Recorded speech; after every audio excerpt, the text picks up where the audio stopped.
Hello, trading friends, and welcome back to Forex Focus, brought to you by IG. Taking a look at why gold prices are moving through another all-time high and see what the effect is on US dollar, as well as a number of reasons coming together to put gold above 2200. Huge rally we've seen in recent trade through to all-time highs. You've got the geopolitical angle, you've got the inflation rate angle, a lot of pieces coming together to bring these gold prices higher.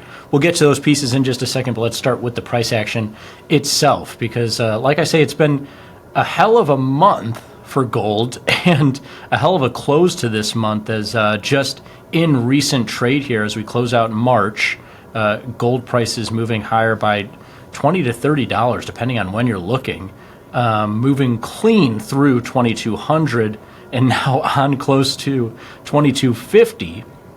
And I usually like to say, I've been watching gold prices for a while, been trading in the, futures, options, derivative space for years and years and years. And gold tends to trade usually in these $100 ranges. And of course, market can go wherever it wants, doesn't have to stay between 1900 or 2000 or what have you.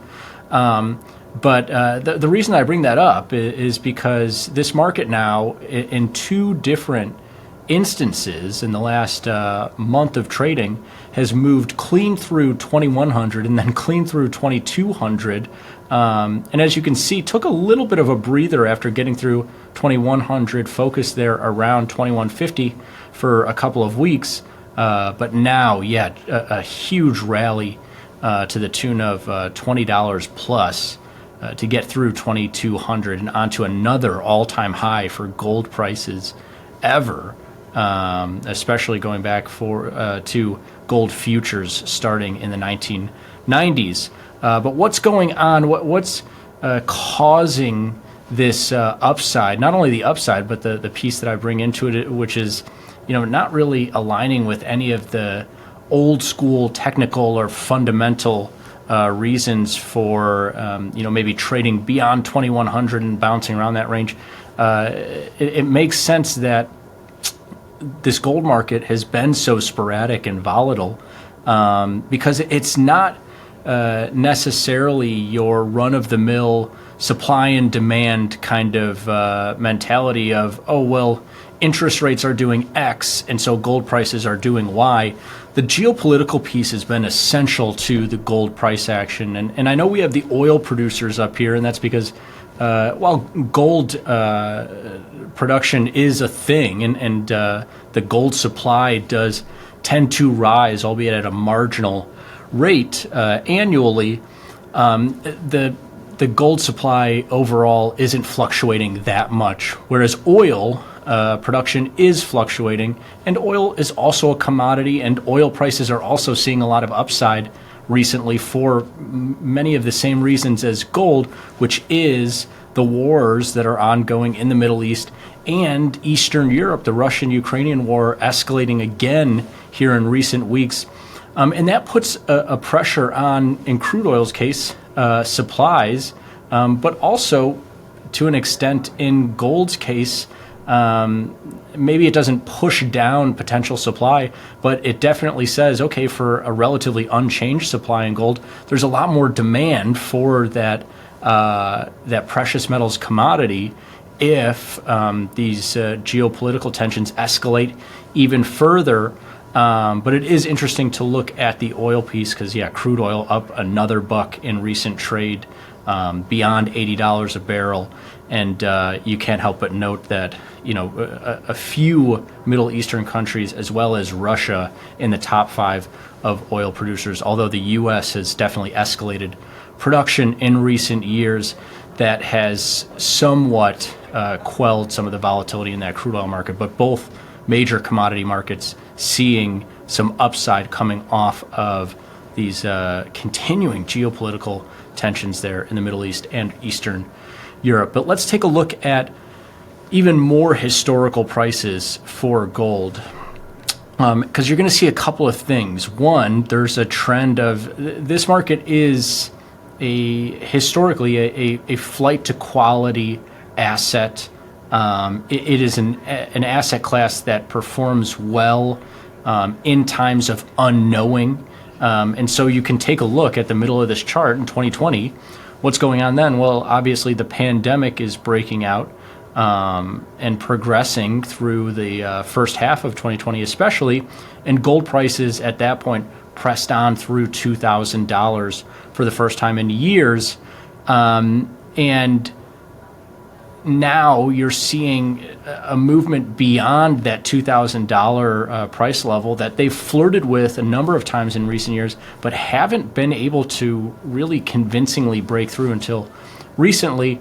And again, no coincidence that this fearful, unknowing geopolitical situation in multiple parts across the globe is going on now in 2024. But also interesting to just look at the overall price action. This is a market that's gone from $1,000, around $1,000, I should say, in 2016 to now trading above 2,200. And so, a big gain here over the course of the last 8 or so years for the gold market.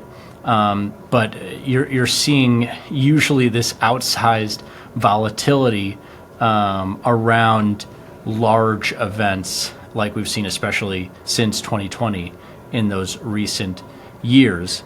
Now let's take a look at the correlation to US dollar, because a lot of media sites and just people will often tell you that, oh, well, if gold is up, then dollar has to be down, or vice versa. If the dollar's strong, gold must be doing poorly.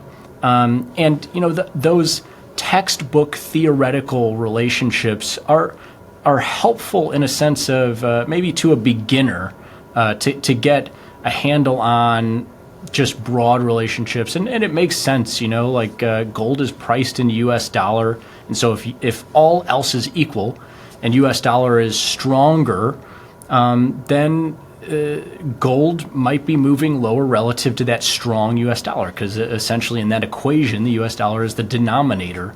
And so a stronger denominator means that numerator relative to the denominator is not as strong.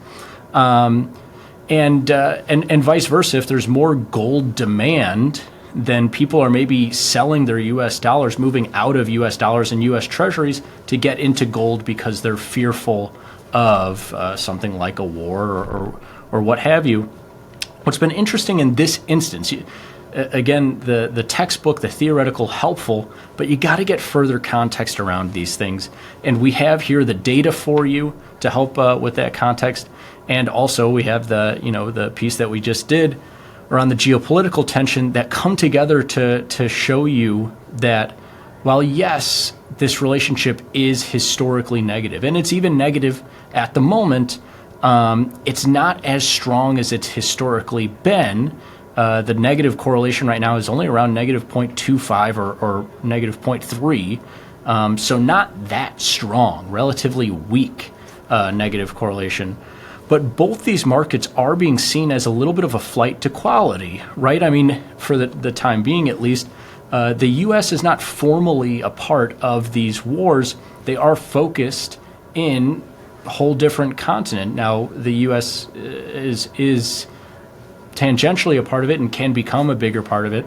But I bring that up because gold and U.S. dollar have seen some flights to quality together amid what's going on. Now, again, if the context shifts, gold could, for example, rally even further if U.S. interest rates were to fall because the U.S. economy started to falter in X, Y, and Z, and that whole path plays out. But again, we're seeing this weaker correlation at the same time that gold is running up amid the geopolitical side of things, and less so the inflation interest rate side of things. Now, if that comes back into play, then maybe you do see that gold up, US dollar down, or vice versa, right? If interest rates were to hold on or move higher, maybe you see gold down, dollar higher. But right now, the dollar's not so affected by this story because the U.S. Is actually, relative to the rest of the world, a little bit of a flight to quality currency in this context. And so you have gold and U.S. dollar relatively strong right now. Well, gold obviously all-time highs, but U.S. dollar still near recent highs in a number of major forex pairs. Now let's finish with where gold might be going from here. Here's the implied volatility for gold. It's been around 13, 14, 15%, as high as 16% here in March. And with a 15% volatility for gold in the market right now at around 2,200, that would project in the next year of trading about a $330 move from where the market currently is. And again, that doesn't necessarily mean that's what has to happen. This is a theoretical projection based on the market's price and the implied volatility of the options prices in that gold market. And that range is just telling you what options traders think would be normal, would be feasible for the next year of trading in gold. And so that's a low of about 1870 all the way up to 2530 on the upside. Obviously, we're in uncharted territory as we speak, higher than 2200. That's all-time highs for gold. But the market thinking that 2500 could be in play for the next year, but also the downside of below 1900 could be in play. We'll see what happens moving forward with gold, but there's a little bit of context for why gold prices are rising through all-time highs and the effect, albeit small at this point, on US dollar.